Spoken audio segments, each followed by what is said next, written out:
Well, hello, everybody. Thanks for joining us on Garden Party. As you know, we're your virtual series from the Southern California News Group, here to give you tips, tricks, and insights you won't get anywhere else for getting the most joy and productivity out of your gardening experience, and also help you find a community of like-minded green thumbs, or in my case, a wannabe green thumb. I'm Sam Dunn. I'm the senior editor for premium content here at the Southern California News Group. I'd like to begin by saying thank you to our Reader Rewards subscribers and really to all of you for supporting our virtual programs. And hey, by the way, if you are a Reader Rewards subscriber attending today, you're automatically entered to win a gift certificate from Home Depot, which should come in handy. And if you're not a subscriber, well, why not? Go to scng.com/subscribe to find your local paper, and then please join us as a subscriber.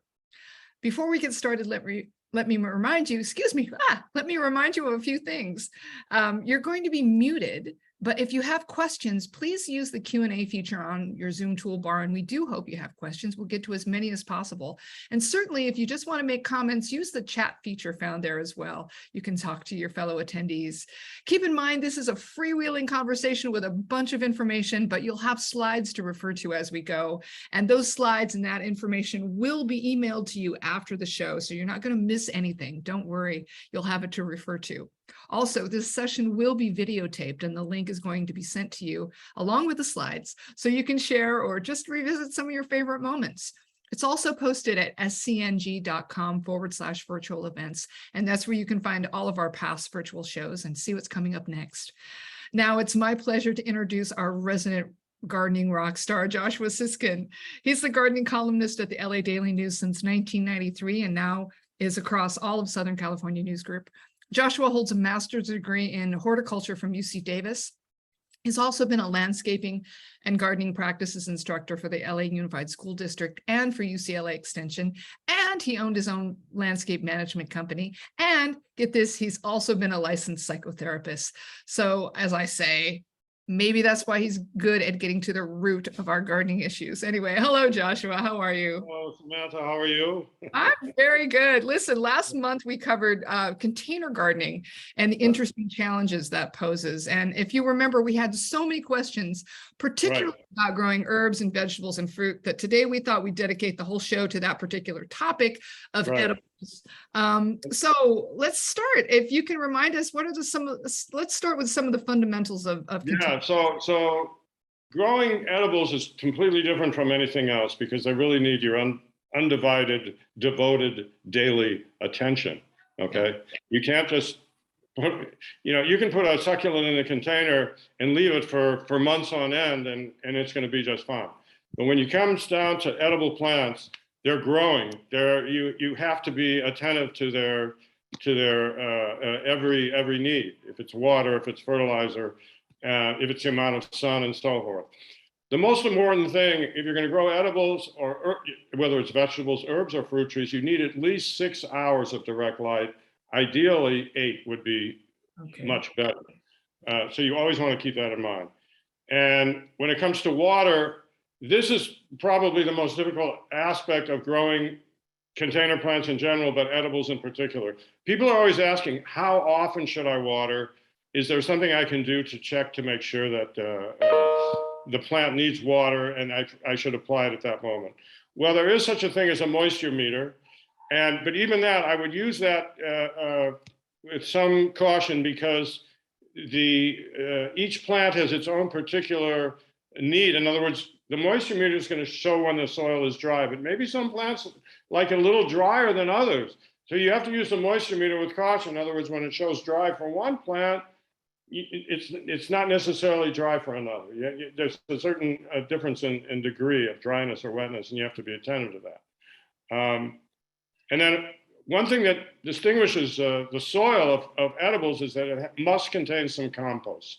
And we talked about indoor plants, orchids, bromeliads, things of that nature. You never want compost because compost invites disease organisms.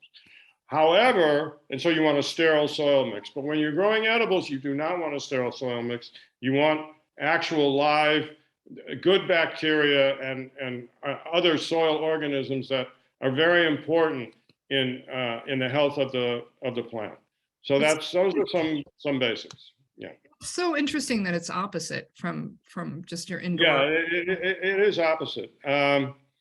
And one thing you want to be aware of that certain plants do not, you can grow certain plants in very shallow containers. And that would include your leafy vegetables, certainly all your lettuces, your leafy vegetables, your peas, and your strawberries.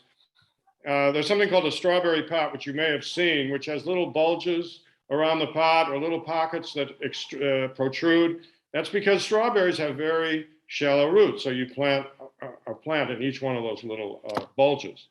Now you can grow edibles indoors, right? You need a lot of light, obviously.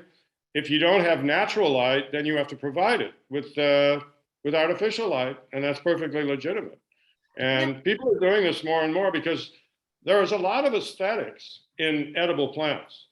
And even, you can decorate your walls with lettuce, right? Yeah, if you got artificial lighting. And it's a very attractive plant. Different colors of lettuce, right?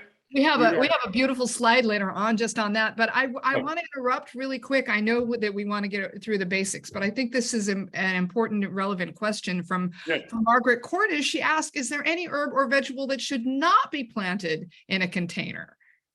Is there anything that this would be? Yeah. Well, I would say the simple answer is no. I mean, you can grow anything in a container. You just have to know what you're doing. I've seen redwood trees growing in containers in the Brooklyn Botanical Gardens in a greenhouse, obviously, because it couldn't take the cold. But they have a redwood tree there, I don't know, 20, 30 feet tall. It's growing in a container, right? So you can do it. It's just a question of logistics, right? If you're going to grow a fruit tree, for example, and anything bigger than maybe a 20-inch pot, the soil becomes so heavy, it's a very cumbersome enterprise at that point. And so you would prune the roots every year and change the soil, but that way you can keep the tree in the same size container. Sorry, I didn't mean to get you off track, but yeah, that's important information. You were saying, Pardon me? Yeah, I'm sorry. You were saying you were talking about. I'm saying you can grow anything. You can grow any plant in a container, any kind of fruit tree. Now there are fruit trees, for instance, that require 6 or 8 feet of growth before they produce, certain avocados, for instance. So again, you're going to need a very large container to make it happen. But theoretically, you can grow any plant in a container and any edible plant in a container. Well, that's good. You just need persistence and and the only limitation is the climate, right? I mean, there are certain crops that you can't grow in Southern California because it doesn't get cold enough, right? Like cherry trees, you can't grow in Southern California because, well, you can grow them in the Antelope Valley, but once you get south of the Antelope Valley, forget it. It's not cold enough to flower and fruit a cherry tree. Great. Okay, I'm sorry. Onward to soil. Yeah, so we're talking about the soil, and we talked about this last time, but if you put potting soil in your hand, if it presses together and it turns into ribbons, that means it's too dense, it's too thick, you don't want to use it. But if it just falls apart completely, it's too, it would drain too quickly. So you want something kind of in the middle. And the idea is that you moisten the soil before you put it into your container. That's very important. Because if you put the soil in insufficiently moistened, what happens is the volume is going to go down. So you put all this soil in a bucket, in a container, and you see it start to, as you water it, you see the volume go down, and then you have to put more in, which is really a problem if you've already planted your shrub or your herb or whatever it is.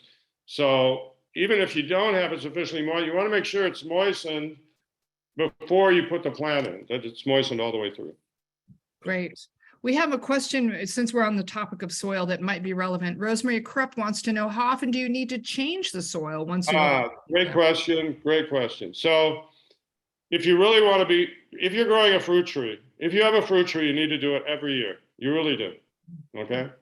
And at that time, you would prune the roots. If the plant had grown out of control, you prune the roots by 1/3 on all sides, and then you thin out the tree somewhat. So in reducing the root volume, you also reduce the leaf and shoot volume. So there's some So they kind of line up. Now, when you're talking about vegetable crops, some people say that if you haven't noticed any disease, you can use the same soil again. I would caution against that. So you don't see the disease, but it's in there. And what you can do is reuse the potting soil. We have a slide on that, but the general idea is you take the soil, you put it in lidded 5-gallon buckets, which you can get at your home improvement center, or you put it in large plastic, black plastic garbage bags. If it's the summertime, you keep it in the bag for 6 weeks. You put it in the full sun.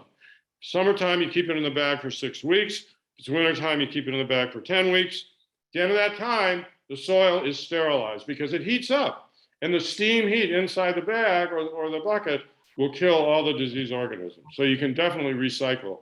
And now, but what you do is, if you recycle the soil, you want to bring in new soil so that half of the soil that you put back into the bucket or the container is old and half is new. And you'll also want to add some slow release fertilizer for the benefit of the old soil that now doesn't have any fertilizer in it. Usually potting soil does have fertilizer in it if you buy something already made in the nursery. Yeah. Great. And just to let you know, folks, don't worry if you missed any of that. The information is going to be on subsequent slides, so they'll refer to. Yeah. So here we come back to the watering. It's really important to water in the morning because that's when the plants are photosynthesizing, right? That's when they're making their own food. We talk about plant food. It's not really plant food what we add. We add minerals to the soil. Plants make their own food, right? They use the water that comes up the roots.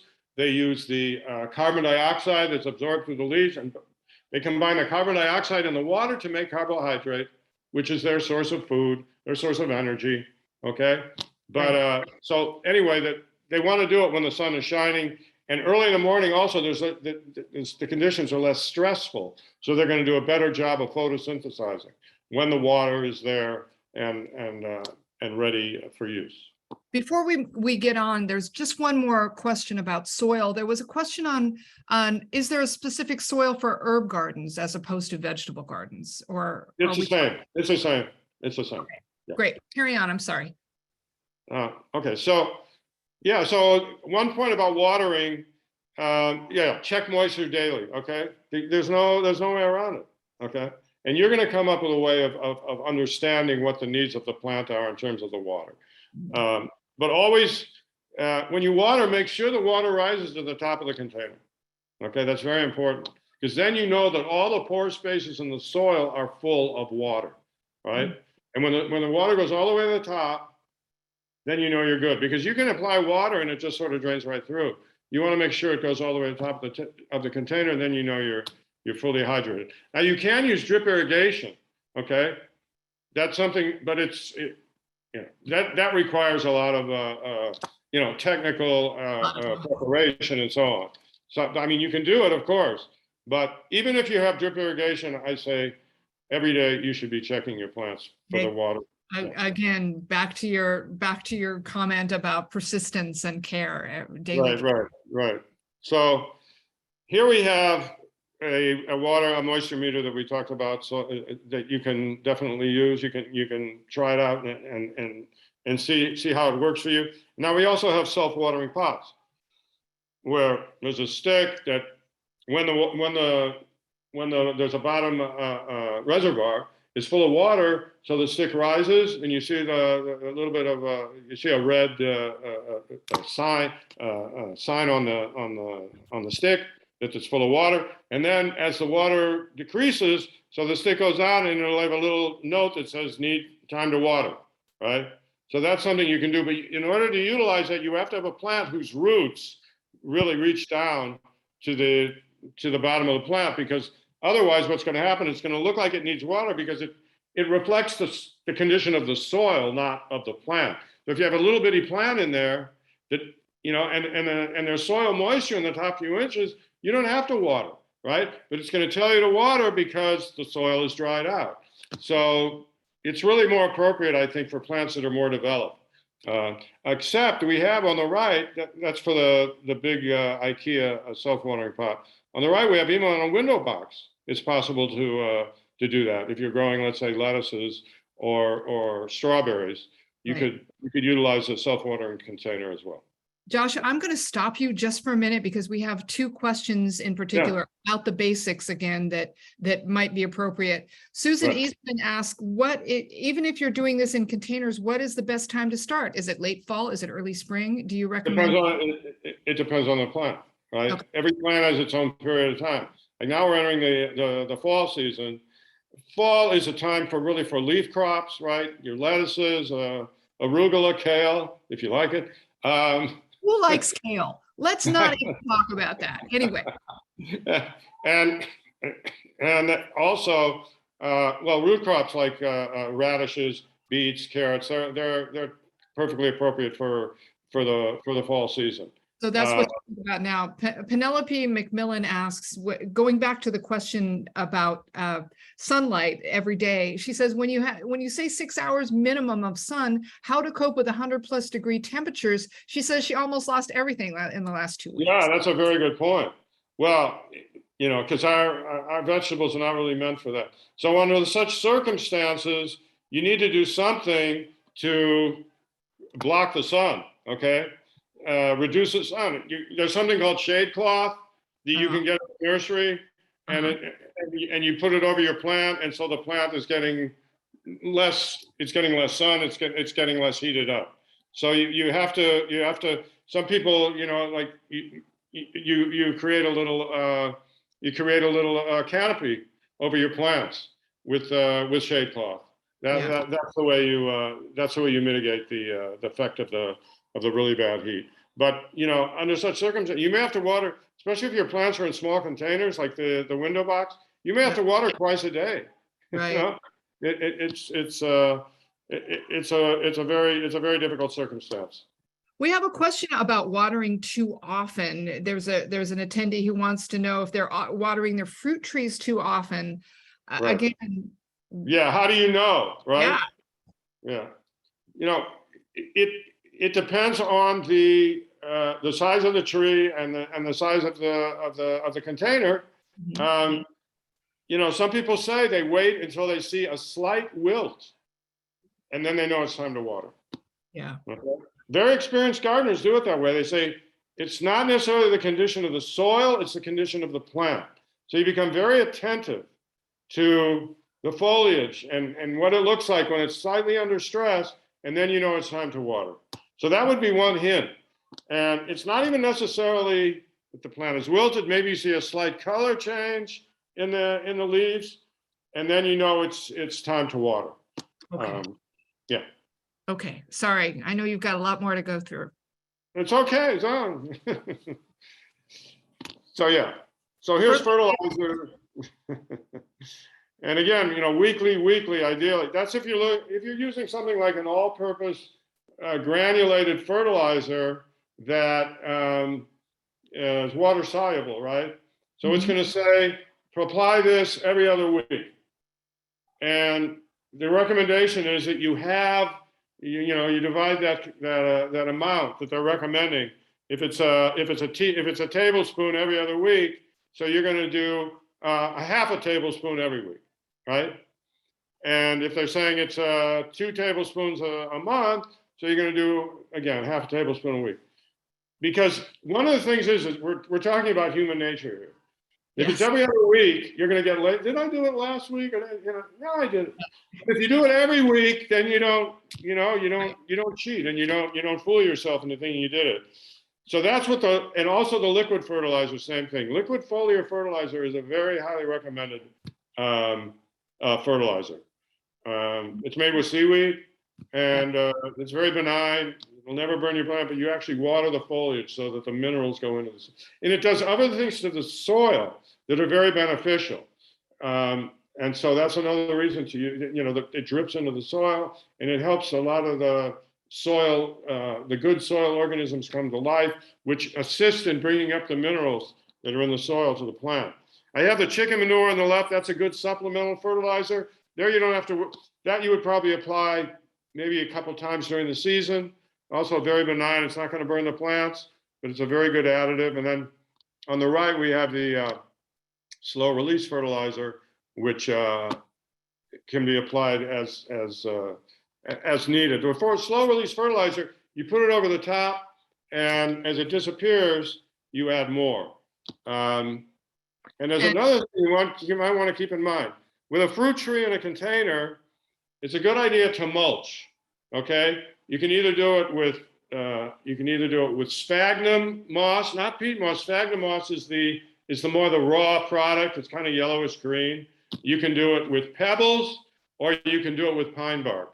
Okay, the same pine bark that you use in your orchid mix, you can use it as a mulch. By mulching your trees, you're not going to be as concerned about watering, because it's gonna keep the soil moister longer. Okay, so And that's something to keep in mind. that's a great tip. And I also wanted to say, because you have scolded me on this a couple times, we have goats, as you know, and you've told not to use the direct manure. It's got to be not to use it fresh, but to use, once it's aged, it's perfectly fine. Yeah. Great, perfect. We've got a lot of questions piling in, so I'll let you get to the next slide. Okay. So this is a very good tip. The last point on the slide, it's very good if you have square, rectangular, or cylindrical containers. What's the reason? The reason is you're going to have a lot more root volume. I mean, the classic container, right, the classic terracotta pot is beveled, right? It comes down from the sides. The problem there is the roots are not going to develop as fully as they would if it's a symmetrical container. So the problem, of course, is that these are not always available, right? Maybe, I don't know, you can probably get them, I don't know. Is there anything Amazon doesn't sell? Good question. Anyway, so, I don't know, I've never checked myself, but, they might be other, and that's just, it's a simple thing to do, but it can be very beneficial, because you get a bigger root volume that way. Yeah. Well, we have a lot of questions. Do you want to hear any of them? Sure. Yeah, that's what we're here for. Let us begin. We have. Let us begin, and we'll talk about lettuce. No, go ahead. Let us entertain you. Susan Eastman, what's the best fruit tree for Southern California? And we also have a question about that in the high desert. What is the best plant for that? Right. So if you're talking about California, you got to talk about citrus. Okay. Yeah. You really do. And probably the very, very best is probably a Meyer lemon. And they even have a dwarf Meyer. A Meyer lemon is a sweet lemon. Mm-hmm. Okay. And it really does well in a container, and it flowers like crazy, and it produces fruit like crazy. That's probably the best one. And you want to get the soil mix for, it says succulents, palms, and citrus, or cacti. It's really funny. Cacti, palms, and you say, what is citrus? Well, citrus needs a very fast draining soil in a container. I mean, they actually do grow in the desert. I don't know if you're aware, in Arizona, where most of the lemons in the United States actually come from Arizona, and they're growing in sand, basically. So, and they need to be in that type of soil. Now, if you're talking about the high desert, you're talking about cold, right? Yeah. So now I would say apples, right? Apples do very well in containers, by the way. Even the larger, of course there are dwarf apples, but some people say and I've recommended a lot of dwarf trees in these slides. But even a regular apple tree, you can keep a regular apple tree in a smaller container if you prune it. It's kind of like a bonsai effect, right? Yeah. You keep pruning it, and you prune the roots, you prune the top portion of the tree. Probably the best variety is Anna. If you're looking at a red, you're talking about an Anna apple. And if you're looking at a yellow, you're talking about Dorset Golden. Those are probably the two best apple trees to grow in Southern California, which, of course, by extension would include the high desert. Yeah. Speaking of pruning, which you just brought up, we have a question. What is the best time of year to prune your fruit trees in containers? There are two types of fruit. So they're the deciduous, and then they're the tropical, right? Or the evergreen. So the deciduous, you want to prune now once the leaves have fallen. That's the classic time to prune your deciduous fruit tree. If it's an evergreen tree, you only want to prune as needed. You don't really have to prune a citrus tree, a guava tree, an avocado. I mean, they don't need to be pruned like deciduous trees do. But if they're growing out of line, they're growing where you don't need to, then you can really, I would recommend pruning them more during the growing season, right? Because citrus are going to be sensitive to cold. If you cut them back too close to the winter time, they're going to develop new growth, which is going to be more sensitive to frost, right? Makes sense. Makes So you sense. want to keep that in mind. Yeah. Speaking of the lettuce, arugula, and beets that you mentioned, Penelope McMillan wants to know, how deep should those containers be for those? Okay, so for those, well, if we're talking about the lettuces, you can go deeper, but if we're talking about the arugula and the what was the second one? Anything that has to do with greens, leafy greens, Right. you can grow it as shallow as 4 or 5 inches, like that, like a window box. Okay, but if you're getting to beets, you need a little bit deeper. If you're getting into beets, you're probably going to look about 8 to 10 inches, right? Because they grow roots, and their roots have to find room to grow. Yeah. Sounds good. We have a couple questions on tomatoes. You want them? Oh yeah. So one question, I planted a tomato plant, and after the first crop, the plant became diseased. What am I doing wrong? And then Lily Chen wants to know why her tomato plants don't produce in pots on the balcony. Are they related? Yeah, no. Well, the disease, of course, there's so many different diseases. You don't know what you're dealing with. But I would venture to say that it's probably a fungus disease, because most diseases that affect plants are fungus diseases, and that's usually because of overwatering. I mean, that would be my guess. Okay, you just have to, obviously tomatoes need to be watered 2 to 3 times a week when in real hot weather. But that would be my Armchair diagnosis. Overwatering, and then. To the question of when they're not producing in pots. Right. So if it's not, okay, if your tomatoes on a balcony and it's not producing, first of all, I have to ask the question, does it flower? See, I'm going to assume that it flowered, but it didn't produce fruit. If it flowered and didn't produce fruit, the reason is that it was not pollinated. Okay. Unlike a lot, tomatoes are pollinate themselves. Okay. If there's some kind of a breeze, okay? But if there's not a breeze, you have to assist. You have to do it yourself. You have to take a small paintbrush and dab the pollen, and then put it on the female, the stigma, which is a female organ, and then you have pollination. But there's another thing you can do. You don't have to do that. If you shake the plant, if you shake the tomato plant every day, okay, the pollen is going to disperse, and it's going to land on the stigmas, and you're going to get pollination. So that's something you can do. You don't have to get the paintbrush. You can just shake it a couple times a day. Definitely in the morning, and then maybe, and then again in the afternoon. Oh, it's better to do it in the morning, but if you do it another time, it's not going to hurt. So yes, dance with your tomato plants. I'm all for it. Yeah, there you go. Hey, Grisel, Vera wants to know, can you use raised bed soil for your container gardening? So most people say don't take soil out of the garden and put it in your container. Now, if it's designer soil, if it's really, really, really, really good soil, yeah, it might work. But the problem is the diseases. That's what you're always afraid of, right? And compost could also, carry disease, but compost has usually been, broken down, and there are really a lot of good microorganisms in there. And that's something else again.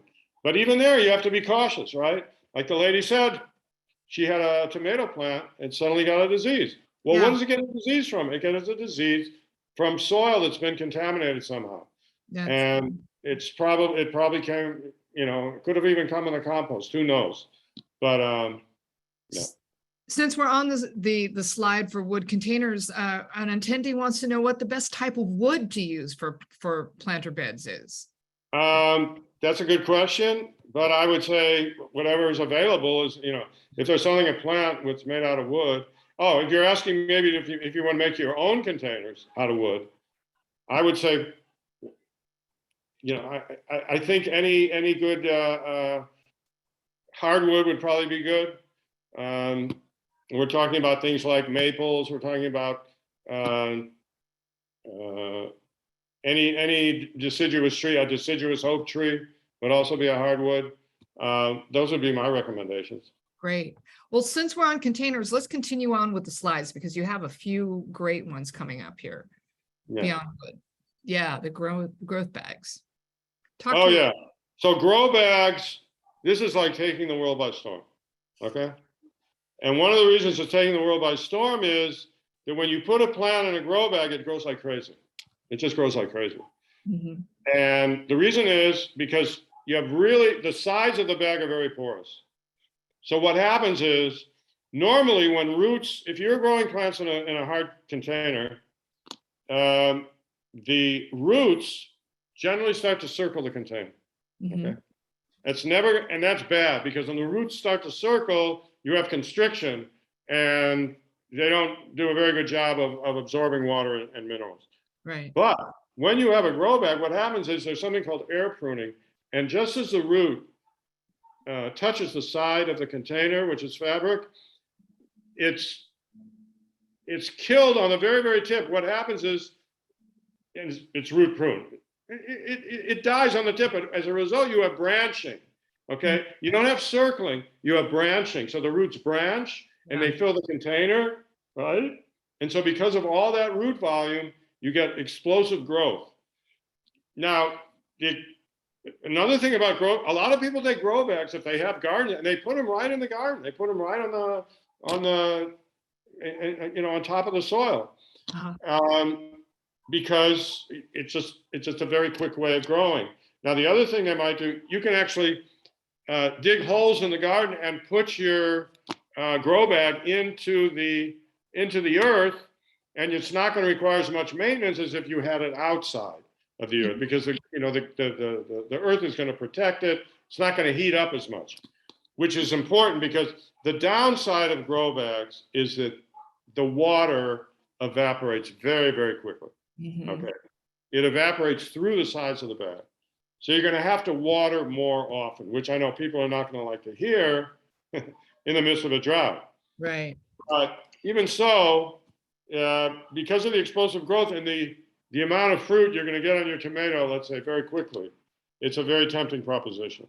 And the nice thing about them is that they have handles, so you can move them around. See, that's very appealing to people, even if you have it on a balcony. The other thing you have to be attentive to, though, if you have it on a deck or a balcony, you're going to need to put something underneath, like a really big, what do they call it? A water dish, right? Or make something makeshift yourself that will take any of the water that runs through. You don't want it to stain your surface. So that's another thing you have to keep in mind. And on the bottom, yeah, go ahead. We have a question related to watering.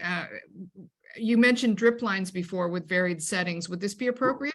Yeah, perfect. I'm glad you brought that up because some people say yes. Yeah.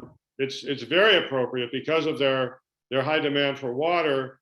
And obviously, if you have a drip system and it's on an automatic electric timer, so it's going to water every day, okay? And you're not going to have to be out there with a hose. But I still, urge people to check it on a daily basis. Yeah, and, absolutely. We have. Go ahead. No, please go ahead. You were going to say something. No, I'm just saying the weather is so changeable. See, because you cannot get on a schedule. The weather being like, yeah, the weather changes so radically from one day to the next. If you're on a schedule, you're doomed. So you have to be intuitive and check it out. Great. Hey, listen, we've got a burning desire from Tom McKenna, who wants to know more about sweet potatoes in particular, the container, speaking of containers, soil. They really do well. They do very, very well. I urge you to plant sweet potato, and you do it with a sweet potato you got in the supermarket. Okay, any of these, if you're talking sweet potato, regular potato, garlic, onions, obviously, horseradish or ginger, it's what you buy in the supermarket is fine, because there's such a thing as seed potatoes and seed garlic. You send away for, you spend a lot of money, but there's so many testimonials of store-bought potatoes and store-bought garlic and store-bought onions that are just fine for proper, for growing more. But sweet potato, they've done research. It's the most nutritious vegetable that you can grow. A Yeah. lot of people, yeah. So it's a great one to have around. You know, I mean, And if we hit hard times, you know, you can always grow sweet potato, um, and because they grow very easily. Yeah. absolutely. Listen, we have a couple questions on pests and fertilizer. One wants to know, would liquid foliar fertilizer discourage red spider mites from tomato plants? Yeah, actually, Yeah. let's put it this way: anything you can do to remove dust, Uh-huh. dust is what attracts spider mites. Okay, so if you were keeping those, you know, if you were doing the foliar fertilization, that might keep some of the dust off. Although, you know, dust can collect on top of fertilizer or anything. You know, you just have to be aware. But yeah, definitely hosing down your plants to keep the dust off. That's really the best preventive for when it comes to spider mites. And Kathleen Goulding wants to know about grasshoppers. She says grasshoppers are devouring the plants, tomatoes, and the strawberries. Any suggestions there? That's a good one, because you know, there's a lot of stuff out there for killing grasshoppers, but most of it is what's the word? It's inorganic. You know, it's like it's not organic. But I'm sure if you know, I don't know off the top of my head, but I'm confident that there's an organic a product out there for grasshopper control, and that's what I'd look for. So search. Yeah. Mary, speaking back specifically to the types of crops to put into containers, Mary Ann Mance wants to know, what are some veggies and herbs for containers that require less water? Very good question. Very good question. I would say when you want something like even sage, okay? If you talk about culinary sage, if you ever look at the leaf is kind of textured, and it has a kind of a thickness to it that would eliminate the need for that much water. There's actually a very interesting basil. It's called African basil, which is much more. I mean, our regular basil is kind of water needy, but there's African basil and there's Thai tower basil, which are both perennial, okay? And they don't need nearly as much water as your regular everyday basils. Okay, so I would definitely look into those. Another one is bay leaves. Okay, bay leaf is a very drought tolerant plant, and you can grow it in containers. Yeah. And we're talking about vegetables that are drought tolerant. Yes, that's a good one. I would probably go with the you know, some of the root crops, because you know the leafy things obviously are going to be losing a lot of water. But when you grow a root crop, you know, it's in the soil. The water is right there. I mean, you're not as concerned with the wilting of the foliage. So I think in that area you probably want to look at some of those root. By the way, there is something there. Actually, I wrote about this recently. There's something called New Zealand spinach, which is actually very drought tolerant. You might want to look into that. And then there's another spinach. It's called Okinawa spinach. And if actually I wrote about this not too long ago. If you go to a website, it's called rareseeds.com. They carry both of these spinaches, and they're both drought tolerant. So you might want to look into that. That sounds good. We have a question about a Meyer lemon tree. Irene Rodriguez wants to know, is it okay to cut rootstock when it's in a container? And she was speaking specifically of Meyer lemon tree. I'm not quite sure. Cut a rootstock? Yeah, that's what she said. I mean, okay, so cut a rootstock. I'm trying to see. Fruit trees are composed of a scion and a rootstock, right? They're two different varieties, or sometimes two different species, right? Because the rootstock gives the plant vigor, okay, and productivity, whereas the scion is the variety that you want that's been cloned, right? If you want a Meyer lemon, how do you do it? You take a bud from a Meyer lemon tree, and you graft it into a rootstock of another type of citrus that gives a lot of vitality and productivity. Okay, so when she's talking about, when she say cut the rootstock, Yes. the only thing I can think of there is sometimes the rootstock grows suckers come out of the rootstock, and you definitely want to cut those off, because what will happen is those suckers will take away from the scion, right? It'll take away from the growth of the leaves and the flowers and the fruit that on the scion, the portion that's been grafted to the rootstock. Yeah. Right. And speaking of cutting back, Kathleen Goulding wants to know, should I have pruned back my tomatoes because she let them grow all over the trellis and now they're too big?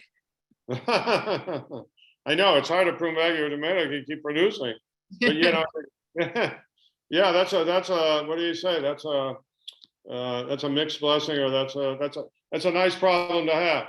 But yeah, exactly. that's you'll know to build a taller trellis. But no, you're right. If you can definitely prune back. That's absolutely true. And there's another point I want to make. You know, it's very important. And I'm glad you brought this up in a way, because if you're talking about beans or cucumbers or tomatoes or squash or anything that you're growing, harvesting is a major part of this process.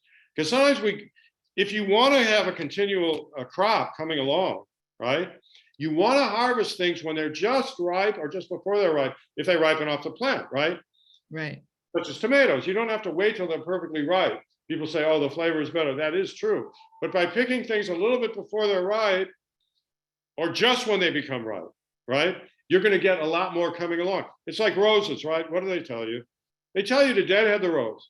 Right. Meaning you cut off, why? Because it's going to turn into seed and it's going to delay the development of other flowers, right? Other buds and other flowers. Well, by cutting off the flower, you encourage more flowers and to produce. Same thing with vegetables. By cutting off your cucumbers, just when they become ripe, you're going to get more. And so that's something to keep in mind.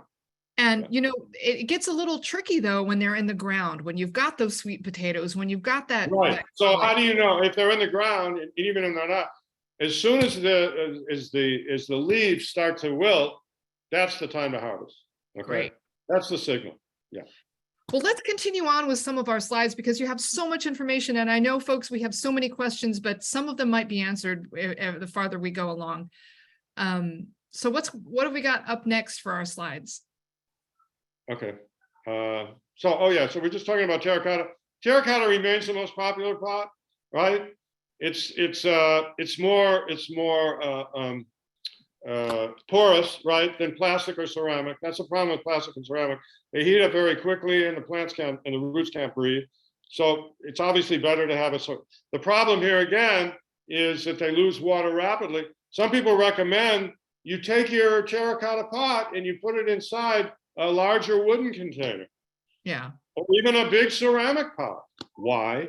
Because if it's in a ceramic pot, then it's not going to dry out as fast, right? If it has that little, protected all around, right? So it's something to keep in mind. But it's still the classic pot for growing, and you're better off with the cylindrical ones, right? As we said before, you get more root development. But you can see there's a very healthy crop of herbs. I was just going to say, speaking of herbs, we have a question from Diane Zenda, who says, help, I cannot grow cilantro anywhere. Her mint is the only thing that's growing, and it grows in the ground and not in her container. So any help there? That's interesting. Because cilantro is one of those herbs that, you cut it and it keeps on growing. Yeah. Again, cilantro is not an extremely water needy plant. And I'm wondering if maybe, again, I always suspect overwatering, right? And, trial and error and make sure that, you have a really good soil mix. I mean, those would be my recommendations. And again, you need good light. Yeah. You need 6 hours of good light. And related to that would be my instinct. If you say you do it well outdoors, but not indoors, I want to know. They always show these plants on the windowsill. So people are like, oh, if I put it on my window, no. You have a bougainvillea outside your window. You're not getting any light. You know what I mean? So you're talking directly to me. I know that, because we've had this discussion on why my basil doesn't do anything. And speaking of which, Ramirez wants to know, she says, my basil is getting leggy. What should I do? What am I doing wrong? Okay, well, first of all, I'd cut off the portions that are leggy and I'd stick them in a glass of water and they'll root. Okay. Basil is like the easiest plant to root in water. So but if it's getting leggy, again, you're not getting enough light. You're not getting enough light. A plant goes leggy when it's searching for light. So you have to find a more well-lit location, or get some, LED lights. And then you can do whatever you want. You can grow in a cave, right?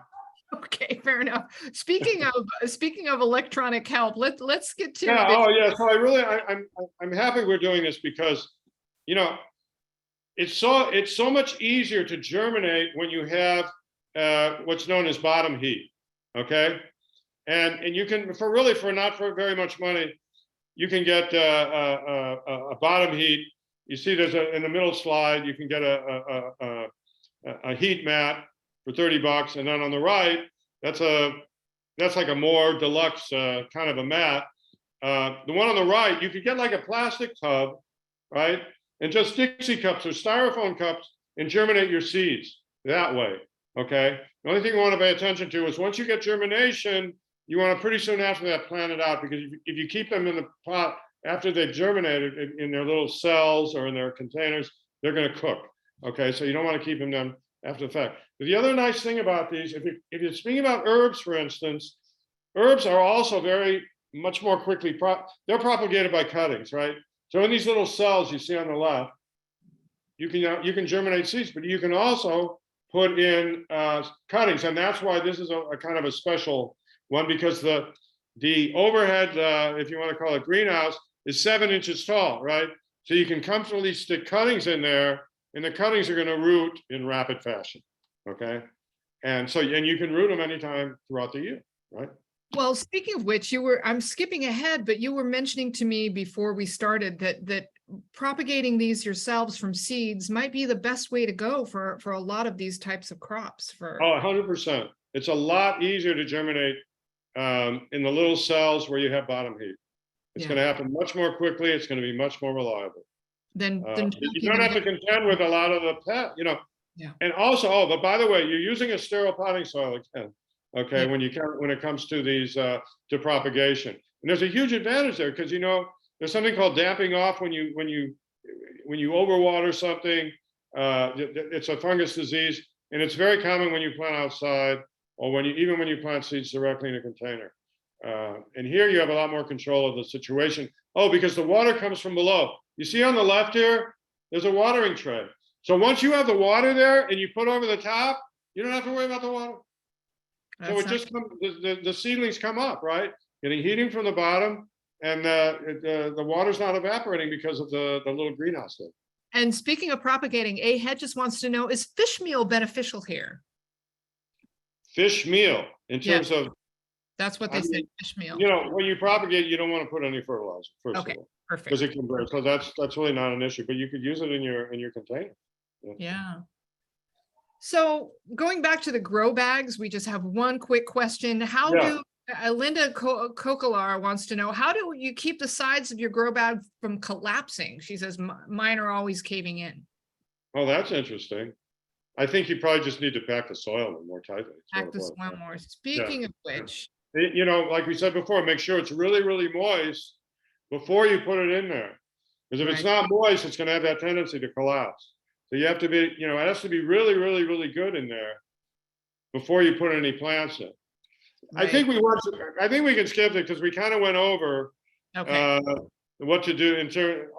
What they have in common is that they all have compost. That's the bottom line. And then the thing about reconstitute or reusing your container mix. We talked about that. Yeah, it's so funny. We didn't get to half of what we prepared, but that's okay. I know. Well, that's the good news, folks, because there is so much information coming your way. Please don't worry. And you can always send Joshua your questions. Yeah, send me an email, please. And which we will get to. We have so many questions, and we only have about 5 minutes left. I can't believe it. Yeah, it is crazy. Mary Watson has a question. Oh, go ahead. Since we're on tomatoes, right? I just wanted to say, on the left, on the bottom, you see all these different tomatoes, different types of cherry tomato. You want to grow cherry tomatoes, right? If you're in a basket, that just makes the most sense. Or these bush tomatoes, right? I just show in the middle about you can plant as deep as you want a tomato, and the deeper the better because roots come out of the sides. Okay, and again, the more root volume, the healthier the plant, and so on. Right. So, and and these are one I have on the bottom right. You can obviously you can trellis if you want, but maybe you're better off by using some of these varieties that just sort of spill out of the pot. Well, that's interesting. And we have a question from Mary Watson, who's on tomato plants. She says, my tomato plants do best when they're out of the full sun. The full sun, they die. Is this due to light or soil that they're dying? Could have to do with heat.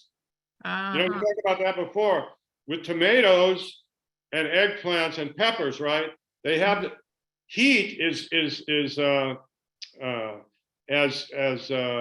significant as light. In fact, we even said that if you have a tomato in a container like the one, the red one on the deck, it's gonna reflect a lot of light or a lot of heat, right? So instead of 6 hours of light on your tomatoes, 4 might be enough if you have a lot of heat generated from the surface that the container is sitting on. So you make a very good point. You're right. If it gets too hot, it overcompensates, right? I mean, right. The light is good, but part of the light that the tomato enjoys is the heat that's in the light, right? Yes. So when you have it on a hard surface that reflects light, you might want to dial it back. Like you say, they do better when they're out of the direct sun. I understand why. Great point. Patricia Okada wants to know, can compost be interchangeable with mulch? On the top of a container, I mean, you could do that. Yeah, absolutely. If it's a 2-inch layer of compost, it's going to have the same effect. Absolutely, you can do that. Yeah. Griselle Vera has a question. She says, this may be silly, but how do you prune the roots if they're deep in the container? Okay, so you have to take the plant out. You have to take the plant out of the container. I should have mentioned that. But yeah, you have to take the plant. You have to take the tree out. If you're growing a fruit tree, you need to take it out of the container once a year, replace the soil, do some root pruning if necessary, right? Maybe the plant hasn't filled the container yet. And then you put it back in. Yeah. And we have so many questions. I'm so sorry, everybody. We're not going to be able to get to everything, but we have quite a few on whiteflies. What to do about them? So there are a couple of things you can do, especially in a situation like this. I mean, there are 2 classic chemicals, organic chemicals, and one is soap and one is oil, right? There's horticultural soap, there's horticultural oil, and those you can definitely utilize. With whiteflies, one of the things that's recommended, they have these sticky traps you can also employ. It's just these yellow cards, right, with a sticky surface, and the whiteflies fly into it. They're attracted by the yellow color. They fly into it and they get stuck and they can't fly back. So that would be my recommendation. One more question on flies. This one, lantern flies. Margaret Cornish says, is there a problem in Southern California with lantern flies? She was just in New York and they were all over the place. How do you get rid of these? I've never seen them. Never seen them. Okay. No. So, yeah. Moving on. We have a question on watermelons, and I know we have a slide here. Yeah, you can. Okay, so I mean, you're not going to grow your gigantic watermelons, but there are many varieties of small watermelons, dwarf watermelons, that you can definitely grow in a container. Obviously, you're going to need a very strong trellis, right, for support, because at the end of the day, they're going to grow up like vines. And when the fruit starts to form, what you're going to do is you're going to get like some sort of a net, right, or a basket to put underneath, and you're going to tie it around the melon, and then you're going to secure it to the trellis, right? But again, it's going to have to be a pretty stout trellis. Yeah. That sounds good. Susan Eastman says, I'm wondering if some of this container gardening would do better indoors because of our hotter weather and drought conditions. Yeah, well, if you have the light, be my guest. And if you don't have the regular light, create artificial light. You can't compromise on the quantity, right? You have to have at least 6 hours, preferably more. And if you can't get it from the sun, then you have to bring in your LED lights or fluorescent lights. They're good too. The long skinny lights. Right. But that you're gonna have to take that route. Oh, this is just, especially herbs or other plants you grow indoors, you have a plant, especially fungus gnats. So this is just a a prescription for a preparation that you can spray for these pests, and it's also good for overall plant health. So yeah, so everybody who had questions on pests, look at this Right, slide. this is a good formula. This is a good formula you can make yourself. Yeah. Great. We've only got a Generally couple. speaking, yeah, we're talking about horticultural soap, horticultural oil, right? There was a question on neem oil. Can you use neem oil Yeah. on? Yeah. Okay. Neem oil is great. Neem oil is Great. great. Oh, let's get to the strawberries. I love this. Oh yeah, so strawberries are like the perfect container plant, small container. Remember we said before? You see the Yeah. strawberry pot in the middle, and I have varieties that are recommended for Southern California. But you see these tomato, you can't actually tell, but there are little bulges on the side of this pot in which tomatoes are grown. Oh, one thing, strawberries. One thing to keep in mind, runners that you see coming out of container strawberries, you want to cut them off because they will take energy away from the fruit. So you can always take those runners and plant them somewhere else and get new strawberries. But when you're talking about the crop itself, you want to cut them all off. And I want to mention on the left, alpine strawberries, which you can find seeds of, they don't have runners. They're very prolific. They're very sweet. And I highly recommend, whether in the garden or in a container, to grow alpine strawberries. Yeah. Love that. I love that. Hey, Melly Parker has a quick question, who again is having no luck with cilantro in container, either from seeds or plants from Plant Center. That's very interesting. Yeah, it's interesting. She says, I use self-watering pots and Kellogg organic soil. Also, I was told that chicken manure is too hot for our high desert gardening. Okay, okay, so the pelletized chicken manure is aged. It's very mild. It's 3-2-2. It's 3% nitrogen, 2% phosphorus, 2% potassium. It won't. Oh, can we go back one second? I just want to go back 1 second because I had to bring in a California native, which is next month. That's going to be our topic. So on the bottom of the middle, a golden currant, very prolific flowering, fruiting. It's a California native, and it's very tasty. And I highly, highly recommend it for your containers. You can say, "I'm growing a California native that I can eat." Love that. I love that. Hey, we have one quick question on the grow bag, the fabric bags. Lily wants to know, can we just use the regular old tote bags from the grocery store? Will they work as well? Yes. Thank you for bringing it up. Absolutely. You definitely can do that. Yep. And also Veronica Mosqueda wants to know, when you're growing peppers, is there a need to cut back that plant in your container? You know, I'm really glad you brought up peppers. The reason I'm glad is that peppers are perennial. If you grow a pepper plant, whether it's a bell pepper or a chili pepper, you can reasonably expect 2 to 3 years, even more, especially chili peppers. And if they're getting out of control, yeah, you could cut them back. I mean, I wouldn't do it radically, but you know, because they have this perennial capacity, they're gonna grow back. Yeah. Well, listen, we are almost, can you believe it? We're almost at the end of the hour. Here we've got some resources. Is there anything else final that we need to say before? Yeah, I would just say, I didn't put any nurseries here for fruit trees, but if you go back, you can go to old presentations. It's if you go to previous shows at the website, the show we did on avocado and tropical fruits, you'll find there a list of resources for fruit trees. That sounds great. Oh my gosh, I can't believe that that's all the time we have, but that's all the time we have. Everyone, thank you so much. And thank you, Joshua, as always. Remember, you guys, Joshua's column runs in Saturday's paper and online on our publications. His website is thesmartergardener.com. Meanwhile, you can catch up on the virtual shows and all of the back episodes of Garden Party you missed by going to scng.com/virtual events.